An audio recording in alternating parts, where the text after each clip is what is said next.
BCA resmi bakal bagiin dividen interim 3 kali di tahun ini dan kloter pertamanya cum date tanggal 15 Juni 2026. Beneran menarik atau enggak? Kita akan bahas, jadi tonton sampai selesai.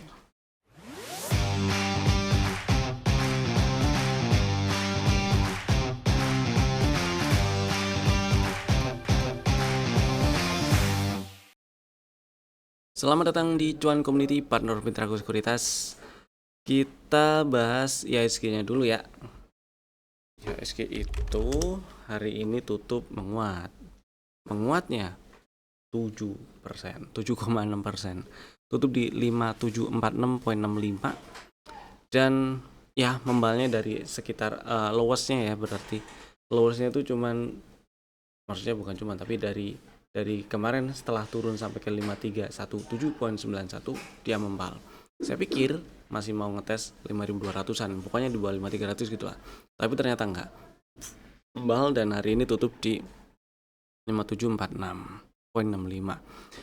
Dua candle terakhir hari ini dan kemarin jadi ada pola bullish engulfing yang dibentuk ya. Ada satu pola bullish reversal yang menarik. Jadi ada potensi IHSG-nya rebound lebih tinggi. Tapi yang perlu diingat adalah ini downtrend ini masih belum selesai. Setidaknya downtrend minornya lah ya selesai kalau naik ke atas 6287 ini IHSG. Jadi dalam waktu dekat ke depan ada potensi naik lebih tinggi memang IHSG-nya, tapi hati-hati kalau udah nyampe di area 6000 gitu sih. Yang saya khawatirkan adalah FOMO-nya itu baru nongol ketika nanti udah di 6000-an. Itu sih ya. Ya, hari ini selain ada kabar dari si BCA yang kloter pertamanya nanti cum date tanggal 15, itu juga ternyata dari yang kemarin-kemarin kita bahas, sempat bahas lah ya, kalau si BI rate juga ada potensi dia mau naikin lagi suku bunganya 25 basis point lagi, atau paling enggak ya jadi 5,5% gitu ya. Ternyata dinaikin ya hari ini. Yang saya nggak expect secepat ini dia naikinnya lagi. Walaupun alasannya mungkin ya jelas tujuannya menjaga stabilitas nilai tukar rupiah lah ya, terutama terhadap dolar gitu kan. Apalagi ini udah mulai masuk bulan Juni. Nah sekarang simpulannya dari si IHSG yang sampai membal kayak gini nih, apapun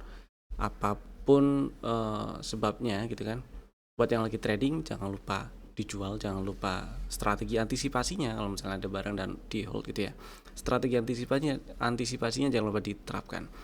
Setelah bikin plan entry jangan lupa plan exit yang juga dan dijalanin ya. Mau pakai trailing stop loss, take profit boleh, pantengin juga boleh. Kemudian saham-saham yang udah kasih cuan di hari ini ada beberapa yang mau saya bahas, nggak semuanya dibahas biar nggak terlalu lama karena ternyata hari ini rata nih ya pada hijau. Nah pertama ada 3 saham lah ya. Pertama TPIA.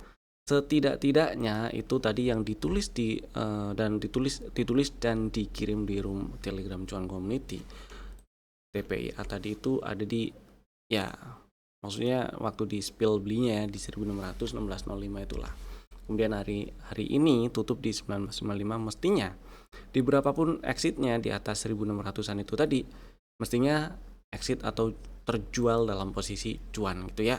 Happy cuan lah TPA-nya. Buat yang masih ada barang ya pasang trailing stop boleh. Trailing stopnya pasang aja di 1800, meskipun agak jauh juga sih dari harga penutupan hari ini, tapi nggak ada salahnya pasang dulu pengamannya. Trailing stop atau stop lossnya dinaikin gitu ya. Happy cuan TPA. Seenggak-enggaknya tadi itu kan beberapa kali waktu live trade sesi 2 malah 1800-an tuh ya. Beberapa kali di spill dan naik, kalau sampai tutup bukan kalau sampai tapi berhasil tutup di 1955 kan juga berarti udah ada cuan yang bisa dikantongin ya. Setidaknya ya pasang trailing stop atau stop loss yang update aja di 1900 kalau nggak mau di 1800-an. Dirasa kejauhan misalnya di 1800 ya.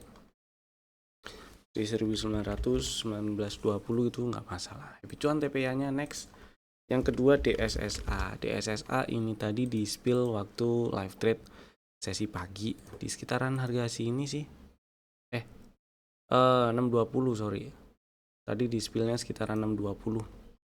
gitu ya, 620 dan berhasil tutup di 675. Buat yang udah jualan maupun yang belum, ini sama-sama happy cuan karena ya masih ada floating profit paling nggak buat yang masih ada barang. Pasang aja trailing stop atau update stop lossnya di 660, jadi kalau kejual di 660 masih ada cuannya gitu ya. Buat yang udah jualan ya happy cuan. Intinya sih ini DSSA juga sekarang atau hari ini happy cuan. Next ada si Antam. Ini juga tadi pagi waktu live trade sesi 1 itu di spill seenggak-enggaknya sih di 2720 2730 lah, karena tadi waktu nembus ke atas 2710 ditulisnya di room Telegram cuan community dan sempat naik sampai ke 2910, tutupan di 2880 ya. Ini mah masih ada cuannya buat yang belum jualan juga ya. Pasang trailing stop buat yang masih ada barang, trailing stopnya bolehlah pasang di 2840 atau sebawah-bawahnya 2800 gitu ya. Jangan terlalu bawah supaya nggak terlalu banyak hilang cuannya. Kalau misalnya tiba-tiba nih nggak jadi atau belum mau lanjut ke atas langsung, ada atret-atretnya dulu gitu ya, pasang aja di 2840 2830 gitu, nggak masalah. Tapi cuan Antam mudah-mudahan lancar ke 2900an lagi, 2940 gitu ya. Next kita bahas stok IDS. Kemarin ada 2 ya, AMMN dan UNVR. AMMN-nya belum dapat barang harusnya buat yang baru ngantri atau baru pasang ordernya hari ini tadi, karena strateginya itu kan ngantri di 2990 ya, intinya 3000 ke bawah lah. Stop lossnya kalau tutup di bawah 2710. Jadi masih bisa diincer di situ, siapa tahu masih dikasih gitu ya, selama nggak tutup di 2700 atau lebih bawah masih oke-oke aja mau diincer. Next Unilever, nah yang ini dapat barang karena strateginya antri 1570 dan low hari ini 1565, kemudian tutup 1605, ada floating profit belum banyak tapi ya ada floating profitnya. Buat yang mungkin ada yang udah jualan ya picuan, yang belum dan masih mau hold masih aman selama nggak tutup di bawah 1485 nih ya. Mudah-mudahan lancar ke 1770 1775. Kemudian berikutnya baru kita bahas si BCA nih. Nah, jadi gini, dividen interim 3 tahun sekali itu ya menarik lah ya.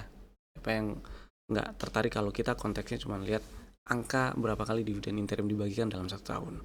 Itu jelas menarik. Tapi jangan lupa juga kalau dibanding dengan big banks yang lain ya, Bank Rakyat, Bank Negara, Bank Mandiri, dividen yield BCA ini udah terkenal yang paling kecil emang, gitu kan. Dan angka dividen interimnya ternyata di tahap pertama ya, di kloter pertama ini angka dividen interimnya itu ternyata Rp20 per saham.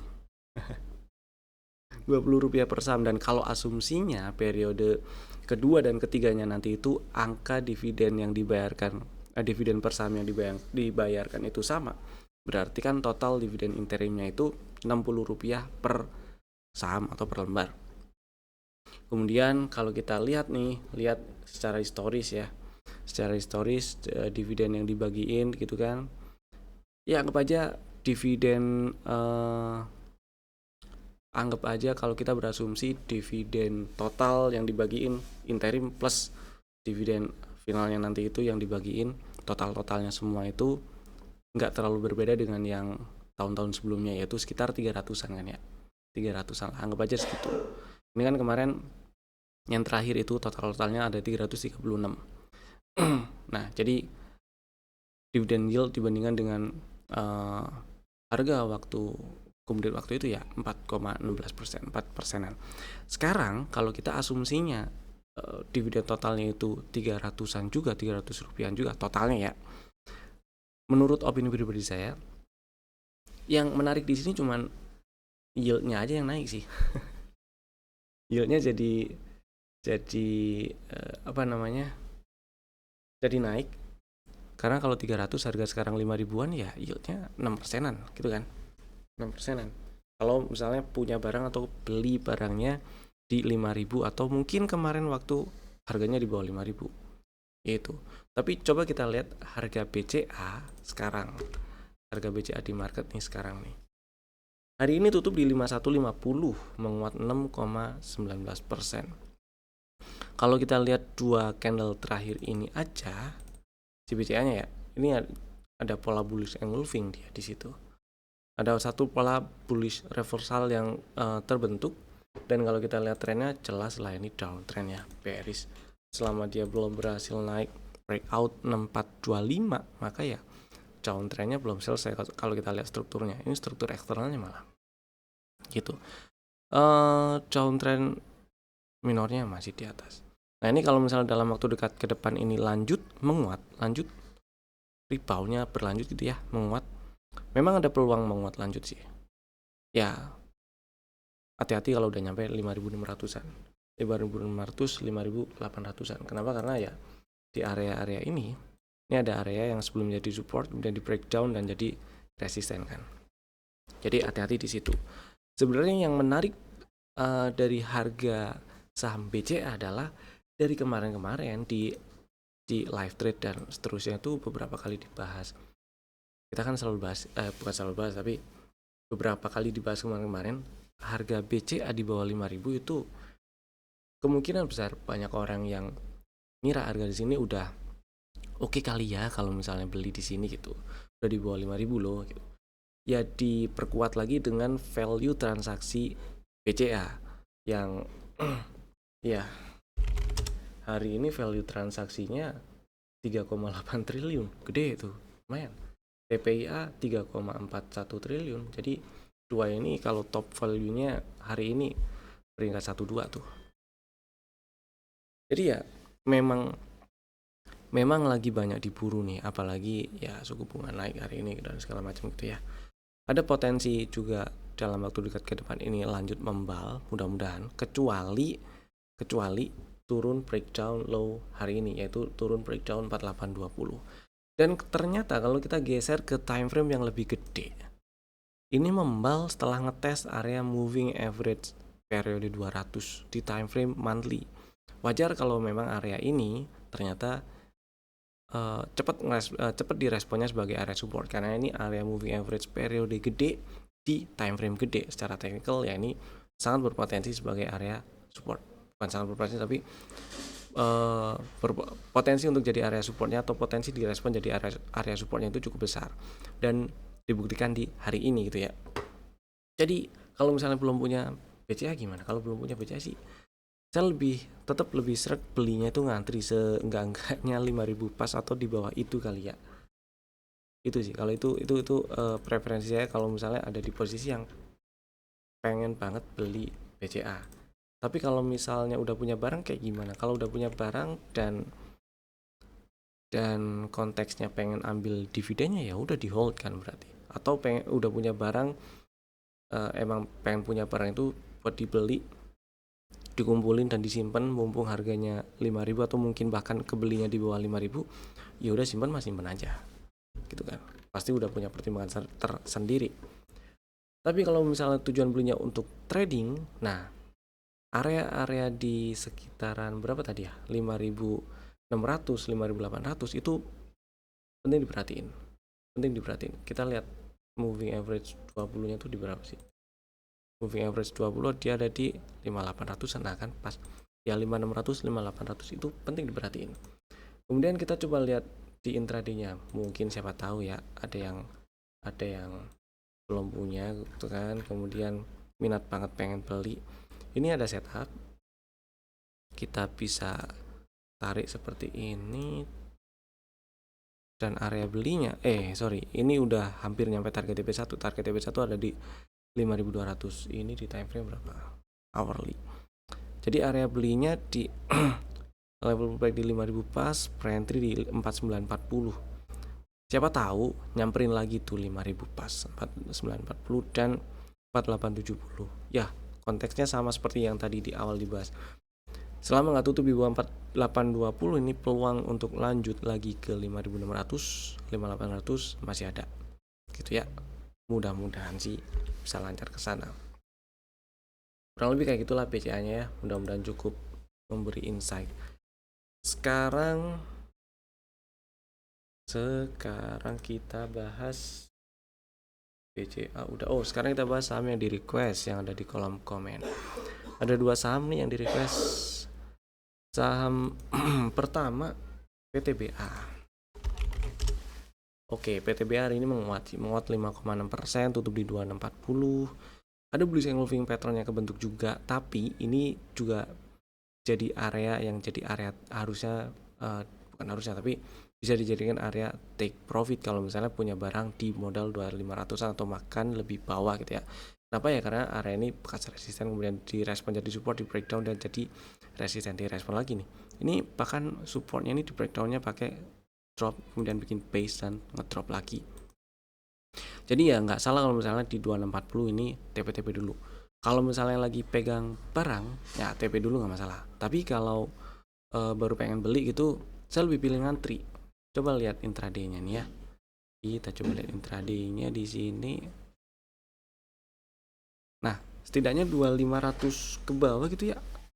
Ini berapa nih? Ini ada 2550, 2560 ke bawah lah. Kalau misalnya pengen ngantri. Dengan stop loss ya tutupan di bawah 2460. Sebenarnya kemarin tuh saya ngarepnya turun tuh 2450 disamperin, dibablasin dikit juga nggak masalah, terus membal gitu ya, tapi ternyata enggak. Jadi ya kalau misalnya pengen beli karena ini udah ada dari pola candlenya, udah ada pola bullish reversal, stop lossnya ya closing di bawah 2460 buat yang pengen beli. Yang udah ada barang di situ batasnya, atau dan pasang trailing stop ya. Masa iya sih nggak diamanin kan? Kalau misalnya udah floating profit, seenggak-enggaknya trailing stopnya itu pasang di 2570. Kalau kejauhan 26, 20, 2600 gitu nggak masalah. Gitu kali ya, mudah-mudahan cukup menjawab.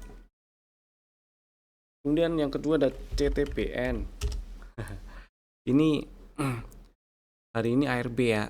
Tadi open gap down langsung ARB. Ya, lebih sering sepinya sih ini saham. Jadi kalau misalnya kita bahas dari sisi teknikalnya, oke, kita bahas dari sisi teknikalnya aja ya. Kalau sepi sebenarnya teknikal pun lebih susah diaplikasikan sih ya, karena ya antisipasinya pasti susah kalau lagi sepi. Oke, kalau dari sisi teknikalnya zoom out dulu. Nah gini kan, lebih enak lihatnya line chart. Dia cenderung sideways, range sidewaysnya kan kelihatan nih, dan dia ada rejection ini nih, nekuk di sini nih. Itu setelah nge-swing ke atas dari area-area yang jadi support gitu kan, 4600-an, 4600, 4500 sekian jadi support, kemudian membal dan ada rejection. Ya, rejectionnya sih langsung open bawah hari ini dan tutup ARB. Cuman poinnya adalah berarti dalam beberapa bulan terakhir, cukup panjang sih, setahun terakhir ini dia sideways, range-nya mungkin menyempit ya, Yang perlu diperhatikan adalah ketika ternyata dalam waktu dekat ke depan ini lanjut ke bawah 5800 gitu. Tapi kalau misalnya memungkinkan, terantisipasi, misal ada modal cukup bawah gitu, 5.000-an kecil atau mungkin bahkan di bawah 5.000, trailing stop atau stop lossnya boleh pasang di 6200 atau sedikit bawah itulah ya, karena ini kan inside bar. Kalau di breakdown juga ada peluang dia maksudnya peluang untuk lanjut breakdown 5800 nya jadi makin gede. Dan area belinya lagi coba tunggu di 5160, 5000 bulat atau 4800-an dengan stop loss tutup di bawah 4570, paling kayak gitu. Antisipasinya bisa enak atau enggak, bisa terantisipasi atau enggak, saya nggak tahu nih, nggak bisa jamin juga. Kalau misalnya saham lagi sepi, mostly strategi dari analisa teknikal biasanya lebih sulit diantisipasi. Itu ya, semoga cukup menjawab. Next kita bahas stock ideas yang ada di saham-saham yang ada di dalam stock ideas untuk besok hari Rabu 10 Juni 2026. Ada 4 saham kali ini, Bapak Ibu bisa masukin ke dalam watchlist jika belum ada nih ya. Pertama ADMR. Oke. Sebenarnya ADMR tadi sempat dibahas waktu market lagi jalan. Buat yang mungkin ada yang udah beli, mau di hold silakan, yang udah TP HP cuan. Di hold ya pasang trailing stop lah ya. Masa iya nggak diamanin? Pasang trailing stop boleh 1570, 1550 nggak masalah. Tapi buat yang belum punya barang, dengan hari ini ADMR tutup di 1585 ini sebenarnya bagusnya adalah pertama ini bikin setup. Yang kedua, kalau kita orientasinya itu dari harga penutupan aja, ini kan jadi ada bullish divergence dan neckline-nya udah di breakout. Kalau kita orientasinya juga ambil harga, maksudnya harga lows dan highs-nya kita ambil juga nih, di perhitungan juga. Ini ada double bottom, neckline-nya berarti belum ditembus. Ada potensi yang lebih besar dibandingkan kemarin untuk lanjut breakout neckline. Itu ya, neckline-nya di 1670-an tuh ya. 1670 kalau kita hitung highest-nya juga. Tapi karena di sini juga ada setup dan untuk memperkecil resiko, mempersempit stop loss, saya pilih strateginya tuh ngantri kalau misalnya pengen beli di 1425, 1340. Stop loss kalau tutup di bawah 1265. Target TP1 di 1785. Mudah-mudahan ketika udah berhasil breakout 1670, mudah-mudahan 2000-nya lancar disamperin gitu sih. Kemudian yang kedua ada BIF. Nah, BIF ini menarik nih. Hari ini memang sepi. Jadi gini ceritanya. Kalau kita zoom out dikit ya. Nah, kemarin dan hari ini bisa dibilang ini ngerespon area yang di kotak ini tuh ya. Masih direspon sebagai area support. Dan hari ini candlenya higher low. Kalau kita lihat body candlenya mau dianggap bullish engulfing juga bisa. Ini juga sudah ada bullish divergence meskipun neckline-nya belum di breakout ya, 169 176. Kemudian ada potensi membal lebih tinggi nih, rebound lebih tinggi, mudah-mudahan juga nyampe area 160-an. Tapi untuk memperkecil resiko karena stop loss-nya ketika ada situasi kayak gini dan pengen beli, stop loss-nya jelas di bawah 118 kan. Nah, strateginya untuk memperkecil resiko dan mempersempit stop loss-nya gitu ya, ngantri aja belinya di 131 124 boleh. Stop loss-nya kalau turun dan tutup di bawah 118. Target itu tadi yang tadi disebut 158 160, mudah-mudahan disamperin setelah jemput area beli gitu ya. Kemudian yang ketiga ada IMPC. IMPC hari ini membal dari area yang memang memungkinkan jadi berpotensi sekali jadi area support. Ini dikotakinya udah dari beberapa hari yang lalu. Kemarin nyemplung tutup di dalam area itu dan hari ini membal rebound bikin pola bullish engulfing. Yang saya agak kurang itu volumenya lebih gede kemarin daripada sekarang. Gitu ya. Nah, jadi untuk memperkecil resiko kita ambil setup di time frame intraday-nya. Jadi strateginya ngantri di 1380 1380 1320 stop loss kalau tutup di bawah 1270 ya. Target TP1 1625, target TP2 di 1845. Mudah-mudahan lancar disamperin dan nyampe targetnya. Samperin area beli dan nyampe targetnya. Next ada MARK nih. MARK sebenarnya dari kemarin dan pagi tadi itu menarik di area 740 735. Kenapa? Karena di situ level entry dari setup yang udah kebentuk di bulan Maret kemarin dan sempat ada strateginya juga beberapa bulan yang lalu ya, di bulan Maret itu sih ya, 760 740 tuh kan waktu itu. Kemudian target TP1 di 840 disamperin, turun nyamperin area target TP1 lagi 760 dan disamperin lagi target TP1 840. Ada rejection lagi, nyamperin level entry di 740 735 mulai dari kemarin. Dan ini konteksnya lebih untuk strateginya ini lebih untuk buyback sih ya. Jadi buat yang mungkin kemarin sudah ngikutin yang strategi sejak bulan Maret itu, kemudian udah TP, kemudian pengen buyback, nah ini strateginya boleh nih.